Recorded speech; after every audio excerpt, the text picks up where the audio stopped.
Is this you?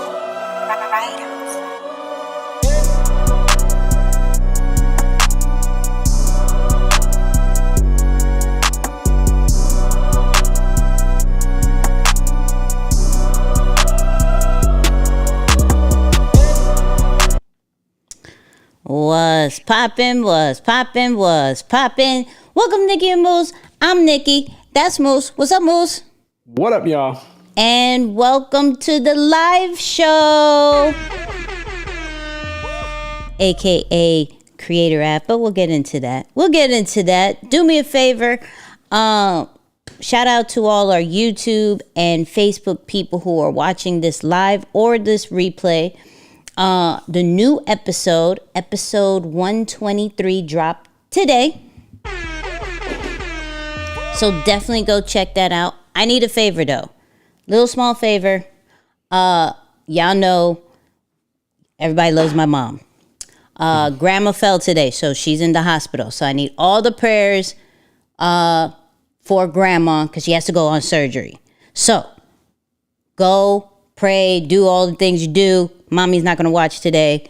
Y'all know we always get the text and everything. So do that.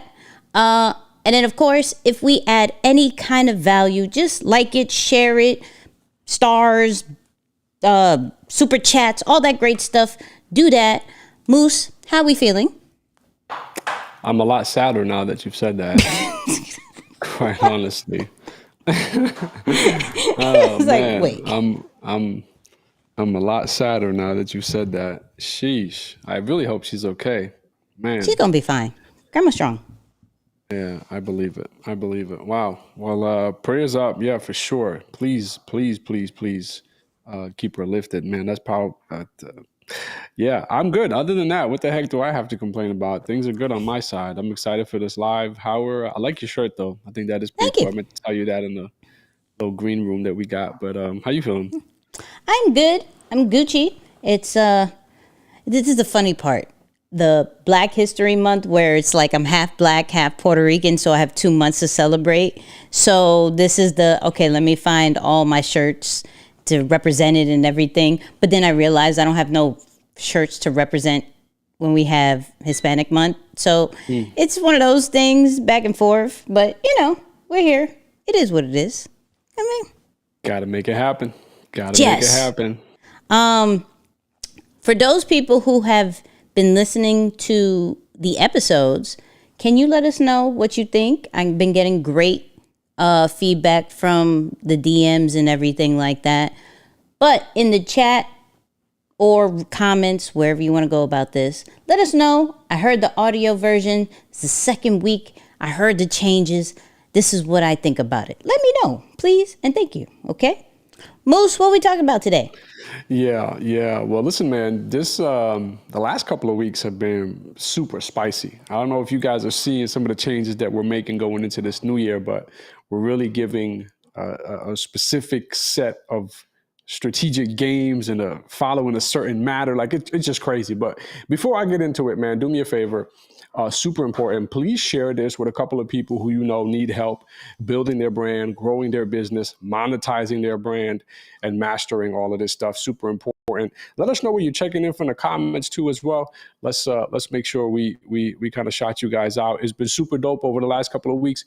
We go through the show, and then if you got any questions, drop them in the chat. We'll circle back on the back end of the show, and we'll answer those questions with no gimmicks and no catch. We'll just give you the answers. That's kind of what questions are for. So drop your questions in the comments and make sure you interact with us throughout this thing so that good observation. I like that. Yeah, it's like that's what questions ask your questions and we answer them. Yeah, look at that. Like, how awesome, right? Questions get answered. So yeah, drop them in the comments, man, and let's keep this thing rolling. But I wanted to continue over the last several weeks. If you notice, we've talked about audience,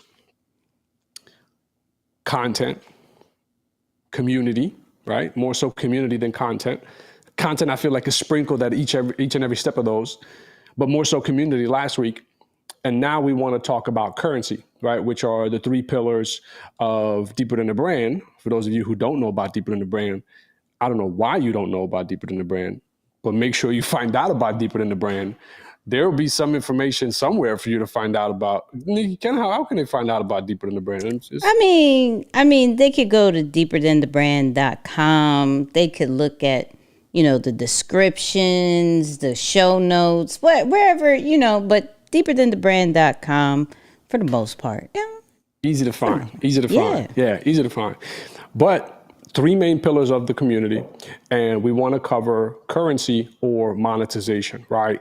I think this is probably one of the more important ones and probably one of the more underappreciated or feared ones to talk about, if that makes sense, right? It's almost very uncomfortable to talk about money. And I know people are big on, get the bag and this stuff, but for some people, it's still very unorthodox for them to go out and make money utilizing their brand, utilizing their creativity. And so naturally, for most of us who identify as creative entrepreneurs or just content creators in general, maybe that business side, quote unquote, is not something that you flow in naturally or feel super comfortable in. And so I hope that this really serves as a resource for you to gain some value from how to, or even identify where should you start, what are the options available to you, and how to find the right maybe lane for you to pick out and start thinking about to monetize your brand. There are many different ways. I don't think there's any right or wrong way to do it, but definitely want to take you through it. So Nix, if you can just take us through from the very beginning. I want to kind of start off at an entry level beginner phase of what we should be doing to prepare ourselves for monetization. And then we'll work our way up and get to more experience and expert levels from there. Yeah, I think the first one should be look at what you have. And I actually wanted you to go into this first one just because it's more of like a service base sometimes, right? When we think of monetization, sometimes we think a little bit too advanced. And it's really what we already have between our businesses, between product services and things like that. So you've seen some success based off how you've been posting, and it brings in, don't downplay. No, There's people who are against. Yeah, this right here is a lot. Oh, okay. I was like, a lot is, you can't contain it. But okay, I mean, I'm cool with that. But can you talk about your experience as far as when you are establishing your own personal brand, and how did you monetize? Yeah, so I've been big on, or I am big on Think and Grow Rich right now, the audiobook specifically, the updated version of it. And for some reason, I read the book when I was maybe 19 or 20 years old. For those of you who really followed my story and the things that I share, you would know that I got the idea to message E because of that book, right? I think I remember nothing from the book when I read it at 19 or 20, but I always remember the story of the gentleman who wanted to work with Thomas Edison, didn't have money, finally figured out a way to get to Jersey where Edison's offices were, and hung out outside of those offices for as long as he can until he was finally given an opportunity to sell a product or an invention that nobody on Edison's team wanted. And he ended up becoming partners, not an employee, he didn't work for, but he ended up becoming partners with Thomas Edison down the line, right? Kind of worked on many different projects together. And so I remember reading that book at 19, 20 years old. And that's how I got my idea to say, you know what, rather than just trying to get E's attention by telling him, hey, I work super hard and I'm so motivated and I think that we should be friends, I reached out to him and I just wanted to show him my consistency. I said, hey, here are my dreams, here are my goals, here's what I'm working on right now, and here's what I'm going to do every day to show you that I'm serious about it. And as I took that approach, we sparked up a connection. Now, I take you back to that moment, and I take you back to Think and Grow Rich for 2 reasons, right? When I went back and listened to Think and Grow Rich, I got so much more game. I was like, holy crap. And this is where I was saying, like, I literally forgot all of the stuff that I had read, with the exception of that point. But in the book, they talk about that your brain, a person who really works on their experience and their thought process and is good at masterminding and articulating and solving problems, your brain alone should earn you $1 million a year.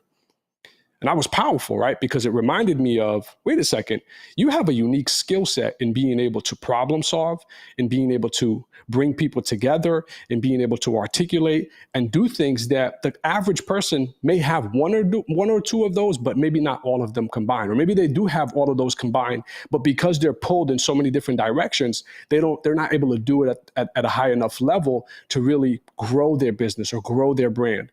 And so when you think about your services, right, or thinking about what services to offer, literally work off of that one principle in the book.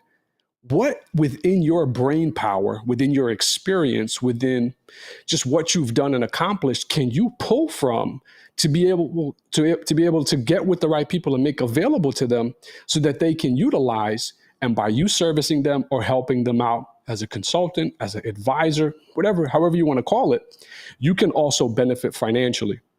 I bring this thing full circle because it was those exact steps, Nix, with the exception of being involved in some of the community things, that eventually got me in the position that I am now, at least on that front and from an extreme execution standpoint, to have partnered on that project. So it was utilizing the experience, identifying a space or finding the right group of people who can leverage that. Because look, it's not enough for you to know, oh, I can make $1 million with my brain. Okay, great. I'm gonna make $1 million with my brain. That's not enough. It's not enough to just to know that. It's not enough just to identify the skill sets that you have to offer, or the skill sets that you can lend to other people, that mental capacity per se. It's not enough to just know that. You also need to identify the right group of people who are in need of the skill sets that you have, because now they can leverage your skill set, and that's how you monetize or gain the value from it. So I think, in short, just to summarize it all up, right? Just to summarize it up, know that if nothing else, if you have no brand, no content, no following, no nothing, your brain alone, the experience, if packaged correctly, and lend it to the right group of people, it can make you $1 million.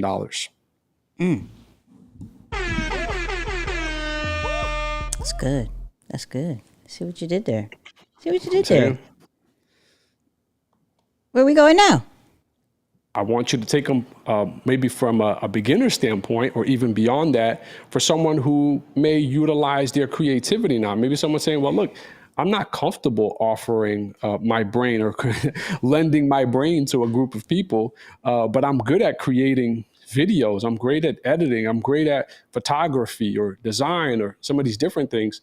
How can they start pitching together some things to, on an entry-level standpoint, begin monetizing, their brand and what they got going on? So one simple one that we tend to forget is tipping. Right? And what do I mean by that? Showing our Cash App, creating a tipping jar in things like ConvertKit, right? Our email service system, right? PayPal, Vimeo, I believe, Buy Me a Coffee, right? You don't necessarily have to have anything physical for people to give you money. So while we're creating things, we could put it in our content. We can do things like these lives where if you feel like you would like to tip the creator, you can hit super chat or super thanks or stars on Facebook, however you want to go about it. But there are people who find value in what you do and would just like to give you money, would just like to support you in some way, shape, or form. So from a very simple one is a tipping system. If we want to go a little bit more, how do we get into a subscription situation? Meaning, how do I give, if I'm doing content, if I'm, more of a creative person, how can I show more behind the scenes? How can I give exclusive content just for a certain platform, a certain crowd, and people pay for that? So you would want to think about it. What do I do in general? Like right now with the whole talk that I have about AI on social media, I'm giving out tips and all that stuff, but the people who are hearing it first are the people who pay. One, if you're part of my IG subscription, you get a better understanding of it. And two, deeper than the brand, where they're getting tips and tools of the week, right? So this is where you're creating a space to where not everything you do has to be for free. And you determine that and not feel pressure on saying, well, they won't pay for it if I'm giving all of this away. And that's not true. There are people who will definitely subscribe to what you have, definitely pay to have access to something that you did because you are constantly serving to your audience on a regular basis. So those two. Yeah. Like it's so true. I think simply by just making the option available for someone to take advantage or take you up on that offer to, like you said, tip or do one of those other things, it would happen. But I think at an entry level, one of the things that we need to talk about is simply finding the courage just to ask for the sale or to make or to open up your doors for business. Because that's the one thing that I think a lot of people don't realize. You want to monetize, you want to entrepreneur, you want to have some level of business that is made available to the marketplace, but you don't give an opportunity for people to transact with you. And the more difficult it is for someone to find you and go through your process and check out, the less money you're going to make. I can almost guarantee you the more difficult it is for somebody to transact with you, the less money that you're going to be able to make. And so you've noticed that with technologies like Apple Pay and all of these different things, they've made it easy for you to just double tap your screen or your lock button and simply tap your phone. Boom, check out. Mm-hmm. Like they want it to be easy. Now, of course, there's a level of convenience to it, but I'm also willing to bet that there's some strategy that went into it from a business standpoint that said, hey, by us making checkout that much easier, I'm willing to bet people will spend more. You know what? Because they're not thinking about how much cash they're having to literally pull out of their pocket and count 20, 40, 60, 80. They're not going to, the Marathon Clothing and counting up to like $400. And, how many times a year, Nick's about 4 times? Too many. Too many. That's a tease, y'all. I'm teasing. But Nicky loves Nips and his stuff. But imagine that. Like literally think about it, Nick. If you had to every single time you went to check out, you had to count your cash and structure it all up and then send it off or something like that, I bet you just triggered me with Marathon. I don't even know what you're saying. You just triggered me about paying $400 for Marathon. This is why I'm creating my own clothing brand. You feel me? Love it. I love it. But an exaggerated example to tell y'all, man, you have to make it easy for people to transact with you. And so think about what is the simple product, something that you can just put all in under one umbrella or one case or one package. It's a starter kit. It doesn't have to be so big. One of the things that I've been really using to teach people about this idea of packaging and putting their knowledge in something that becomes available for people is this book right here, right? As you all know, we're expecting our first child in, however, pretty soon. I'm not going to tell you when. Soon, right? And so I was... Thank you. Yeah, I was given many books, and me personally, I went book crazy. I was like, oh man, I got to get educated. I've never been through this phase before. I got to figure it out. And so I had a couple of my guy friends who gifted me books, right, about preparing for pregnancy and all that. But this one in particular, and I'm giving this guy mad pub. I did a portal recording today and put him on the shot and this now. But notice what this says right here, right? We're pregnant. The first time dads pregnancy handbook. Okay. Not just, you see this, how specific, the first time dads, not just for the couple, Yeah. Not just for everybody, specifically for the first time dad that has never been through this, and everything you need to know throughout the 9 months of pregnancy to prepare yourself and navigate that chapter. Because a lot of people, when they think of having a child, they skate to, oh man, changing diapers. Yeah, no, buddy, before you get to changing diapers, there are 9 months of preparation and work that you have to put Right. or get ready or go through to get yourself ready, right? And so I started looking at this guy because I'm like, man, this dude knows something. I'm curious to know. I go look up this book. First off, just on Amazon alone, it has over 11,000 almost 5-star reviews. Oh, wow. I'm like, yeah, that's a lot of reviews on one platform. Right. Right underneath the reviews, Nix, this is a series of 4 books where the first one is we're pregnant. The second one is we have a toddler. We're changing. He gives you every single phase of raising and parenting a child, all from the perspective of a first-time dad. And immediately, that was the first time that I was like, wow, you can take your knowledge, bundle it up correctly, and even go back to just your very beginning. I don't care if it's the basics. And the thing that we always do wrong is that we're always minimizing what we know. And we say, well, everybody knows that. That's not true. Some people don't know what is the proper way to organize a business in terms of like, is it an LLC? Is it an S Corp? Is it a C Corp? Do I do a DBA? Do I don't do a DBA? How do I get a business started? And so you might have banking experience because you worked in banking for 15 years and you're like, yeah, and everybody knows that. No, right. You know that. You know that. That's what you do. Everybody else doesn't know that. And so you can take that knowledge and just put a simple guide for first-time entrepreneurs in organizing and starting their bank account. You can sell it for $10 even. And the beautiful thing about things like this is once you do it once, you can sell it over and over and over again.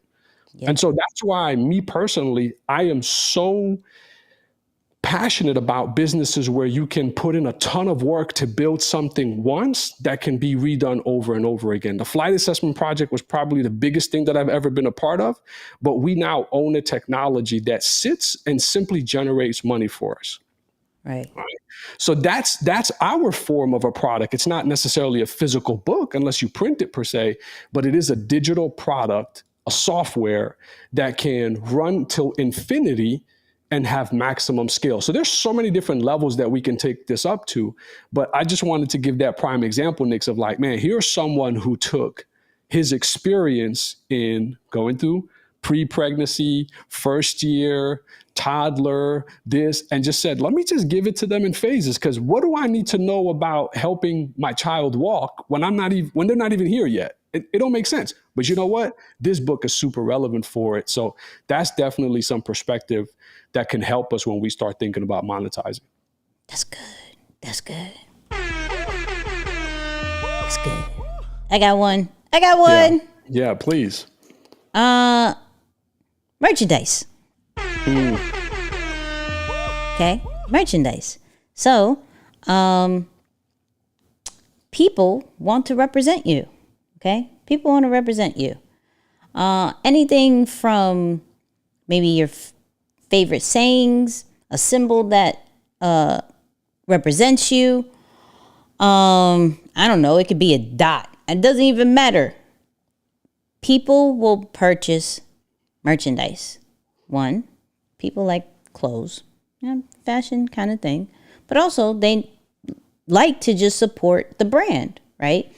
So even with Deeper Than the Brand, we launched last week our merchandise line. And it was only for the community. We don't plan on putting that out to the world. It's only for the community, right? And people ate that up. Why? Because when you pour into people, when you give them exactly what they need, they have no problem saying, yo, I'm a part of this. I'm a part of that. That's where the community situation comes in. And we've been thinking about, okay, we're going to put it to the public.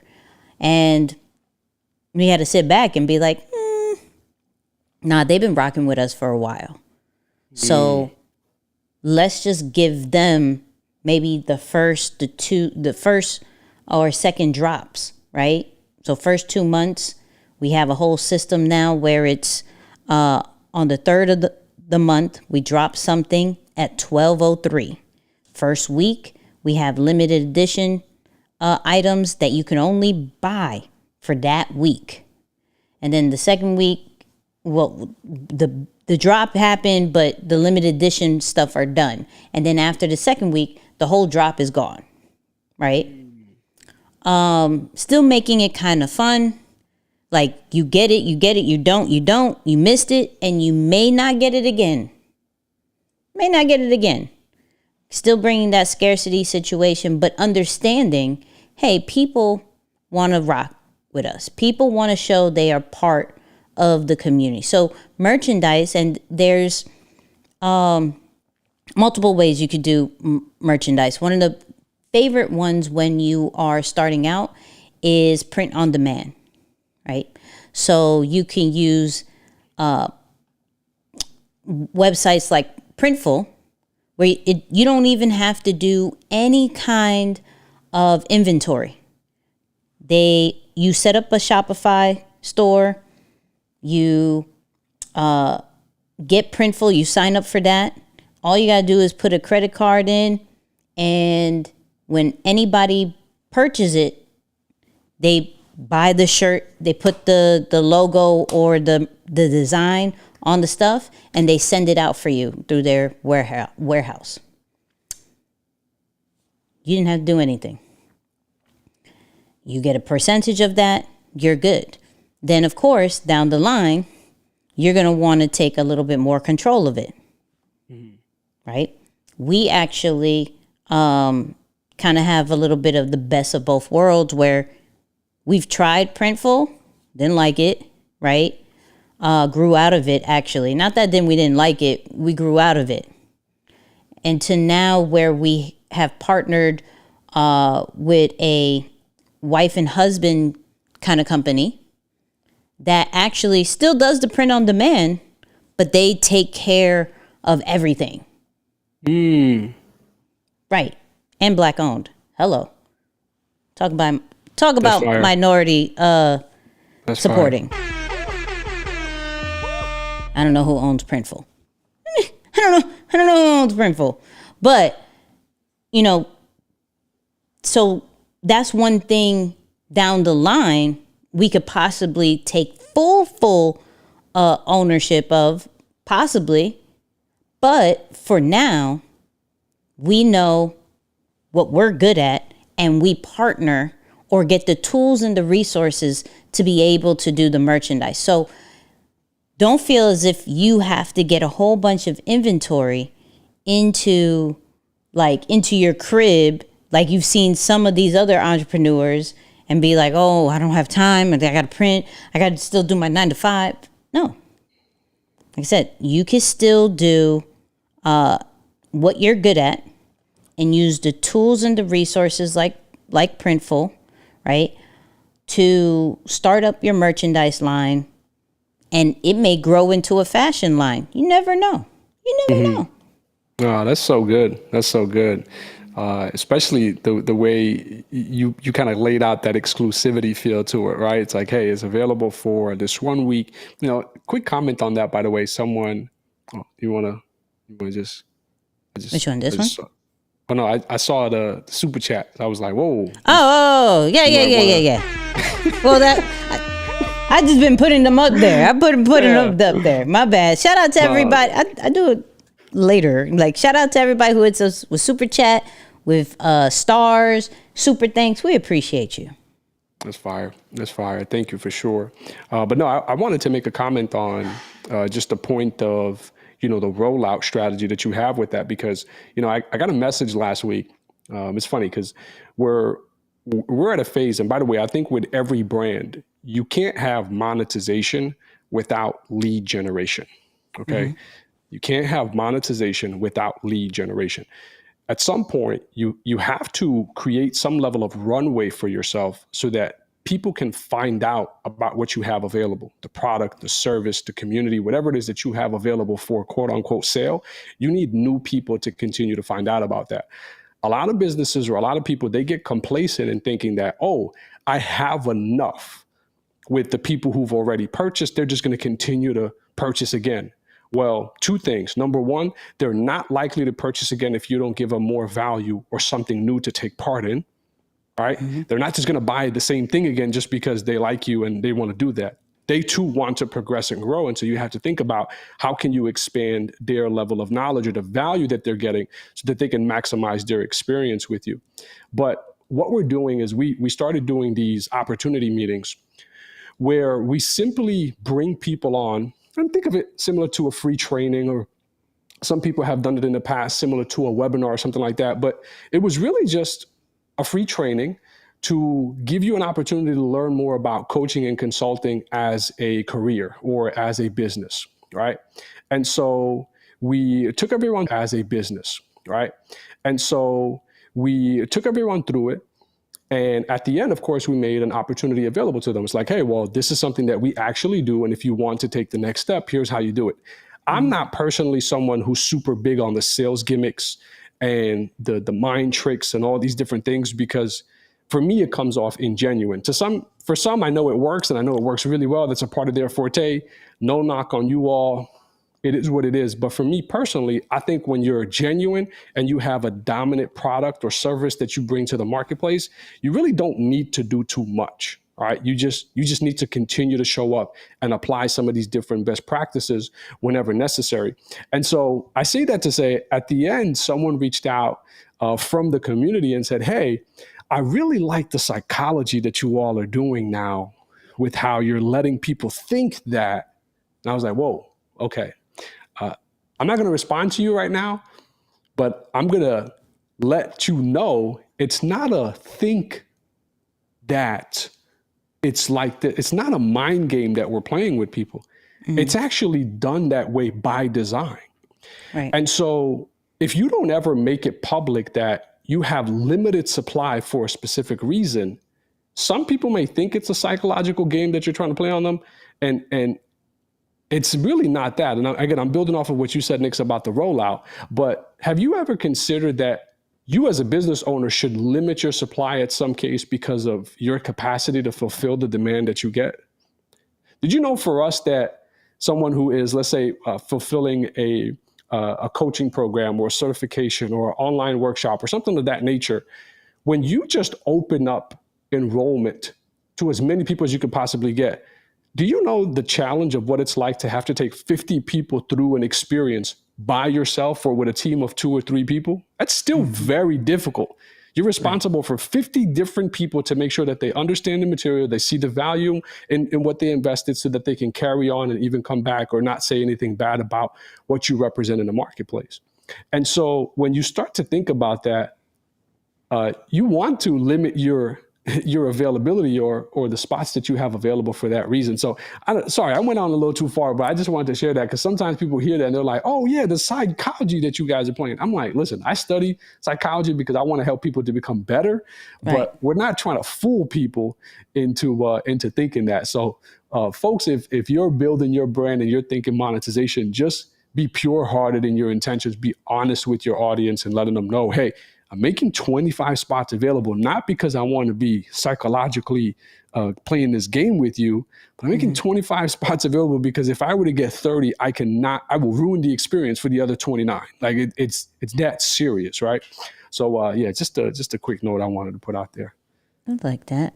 I think this, even though we leave questions to the end, I think this one's fitting to what we're talking about.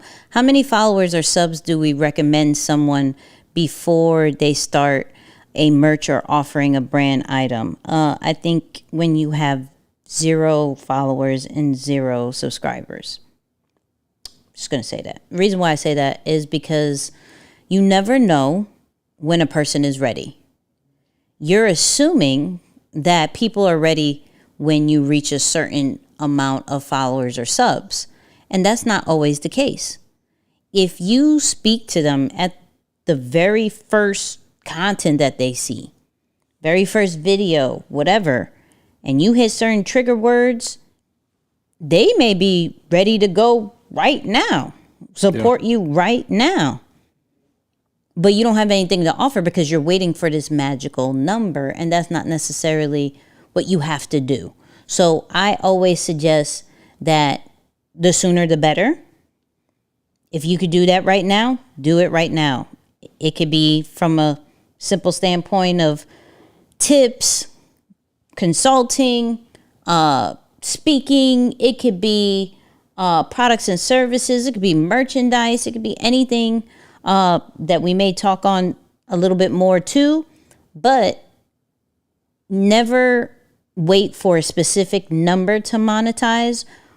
As E would like to say, always stay ready. Yeah. Yeah. LT, with a profile pic like that, bro, you ready.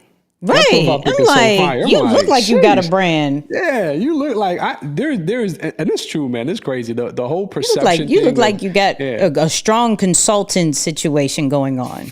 You're a Yeah, coach. absolutely. Yeah, LT, man, come on, man, go for it if you haven't Right. already, man. That pic was fire. I'm just looking at the profile pic, like that is a serious profile pic. Really, really cool. But one of the things I will add to Nix, and definitely add your take on here too, because I know we talk about differentiating the different experience levels to allow people to or to create different offers basically by differentiating the experience level. And what I mean by that is in some cases, some people are happy with the book, right? Or the something that's small, short that they can just do on their own and they don't need no additional help.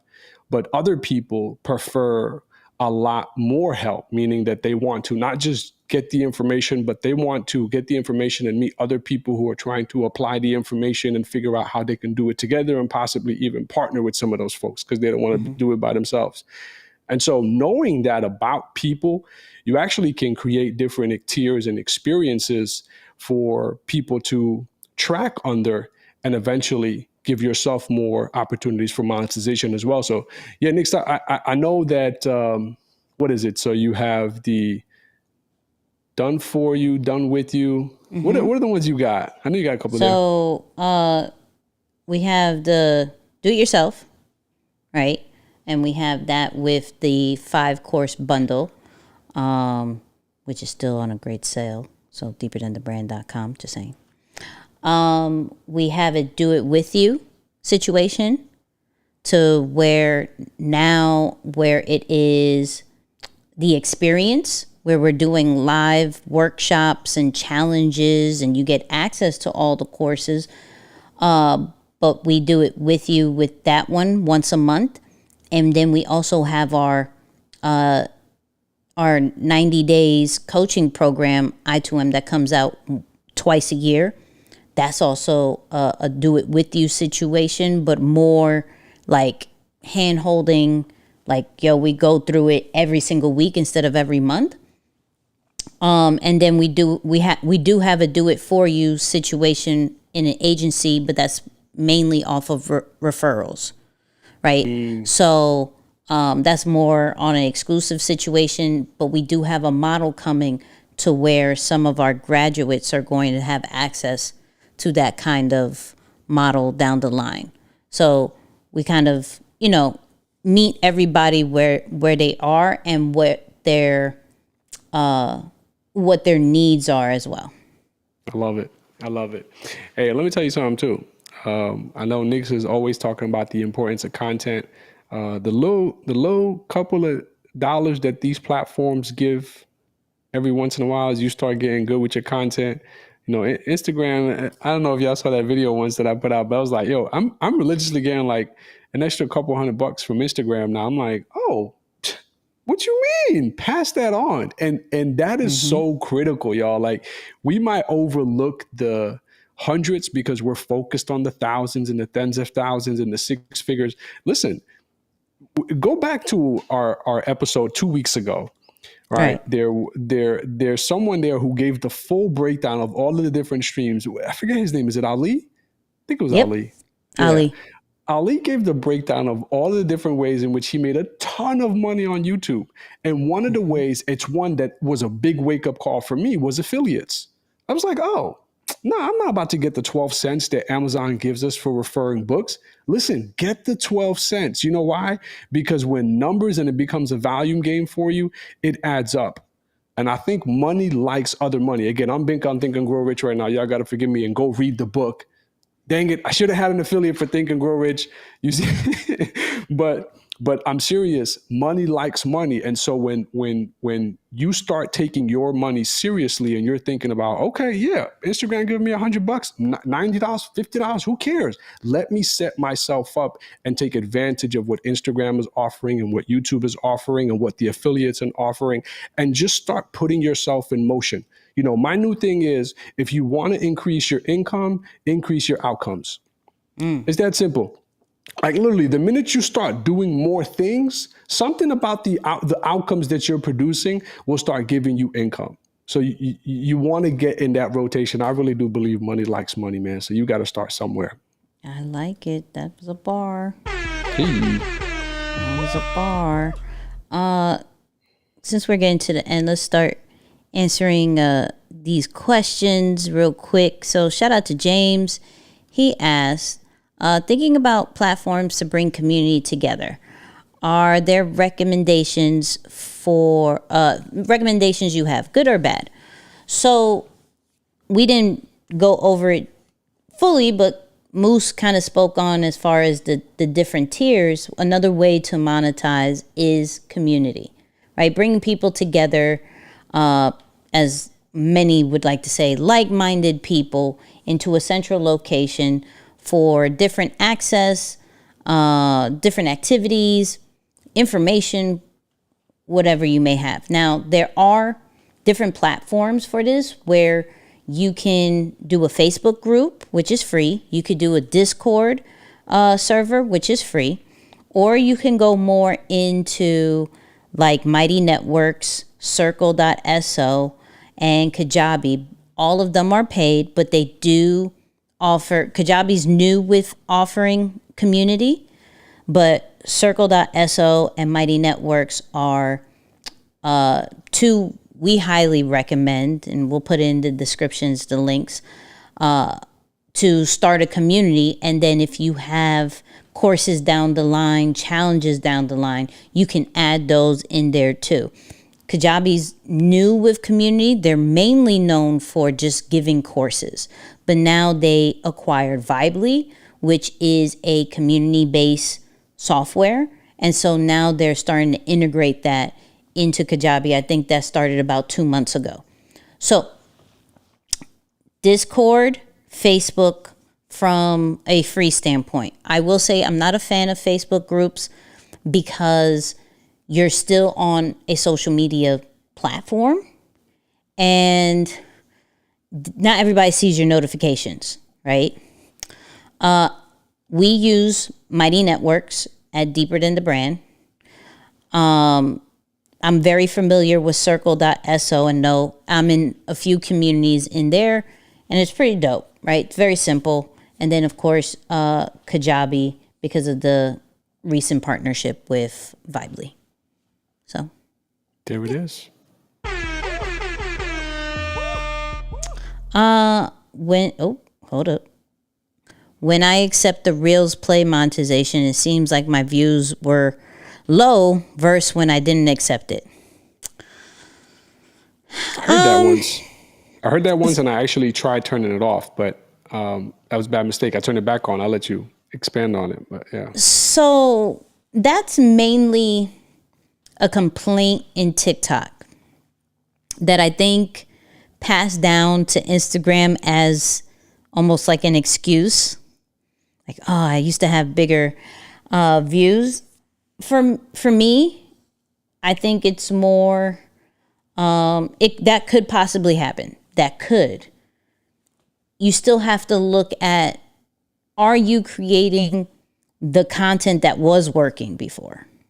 Because sometimes we just create, now that we have the monetization thing, we kind of just create things to get that money sometimes. And at the end of the day, are we creating what we definitely know the people want, right? In this season, for me, it's AI stuff, which Like I knew it was going to work, but I didn't know it was going to work this much. Right? I have one video on Instagram that's about to reach 800K plays. Just off one, right? Mind you, before then, the views were okay, and they were actually starting to dip. And I have the Reels situation, the Reels bonus. But once I figured out what people wanted, I'm staying right there. I may do some just to mix it up because I have a crowd that does want to know a little bit more about me, want to know about the podcast, that whole nine. But I know for the Reels bonuses what to make. So you have to dig deep into what can I make in order to make a steady stream with the Reels bonus, and understand a steady stream can be just $50 a month, $100 a month, $150 a month. That's fine. Don't think that you see you can make 8,500 Reels bonus and that's the goal now. No, we're getting money regardless if we hit that goal or not. So the biggest part is, can I figure out what works for my audience? What works for, because if you look into your Reels insight, y'all got me geeking out, bear with me.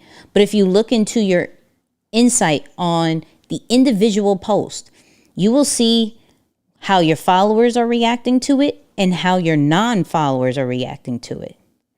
And for you to know that one is going to go, you're going to see more of the non-followers react to it than the followers. So these are just some of the things you gotta kind of look at. Sorry to geek out. My apologies. No, so true. So true. No, that's real. Good stuff. Good stuff. Let's go. I don't know if there are any more questions, but yeah, it's fire. Let's see. I don't think so. Shout out to the super sticker. I see y'all. It helps having a few videos that hit. No, that's a fact. Let me put that back on the screen. That is a fact. That is all the way a fact. The solutionist experience. I like that. That's dope. Shout out to Yolanda. She's imparted deeper than the brand. I'm not a fan of Facebook groups either, but I'm really excited about building community and mighty networks. Shout out to her. Hey. So, Moose, that's it. That's it. That's it. He said, all right, Bugs Bunny. That is indeed it. That is indeed it. We got one more. How many followers do you need for Reels bonuses? There's not a follower amount. You have to be invited by Instagram. It's still an invite only. I don't know why they're still doing that, but yeah, it's an invite only situation. So people, here's the thing. These lives have now started to become an audio only situation. Okay. So some of our best lives are now coming out audio only, Friday at 6 a.m. Okay. Every Friday, 6 a.m. If you go to Nikki and Moose on Apple, Spotify, Google Podcasts, iHeart, wherever you listen to your podcast, you can get the best moments of these lives on Creator app. So when you look up Nikki and Moose, you better be subscribed. I'm going to say better, yes, because you like us and you've been on this live for this long, right? Or you're watching this replay. You're subscribed to it. Listen to Creator app because we get the best parts. So it's literally pen and pad ready for you on your travel to work, to the gym, to an errand. It's only 20-25 minutes. It's a real vibe. So go check that out. If you haven't listened to the two that we dropped, go back. Podcast dropped, the audio experience. We added something new. So go check that out. It's different than the video, which on top of that, our full episodes always drop Wednesday, 8 p.m. Eastern. So go check that out. We're live in the chat. Shout out to Isaiah who always makes that happen. And that's it. I mean, there it is. Thank you, Moose, for another great topic and conversation. I mean, Absolutely. Thank you. Thanks for sharing. And yeah, man, this was good. Yay! And you know what we're gonna say? Peace, y'all.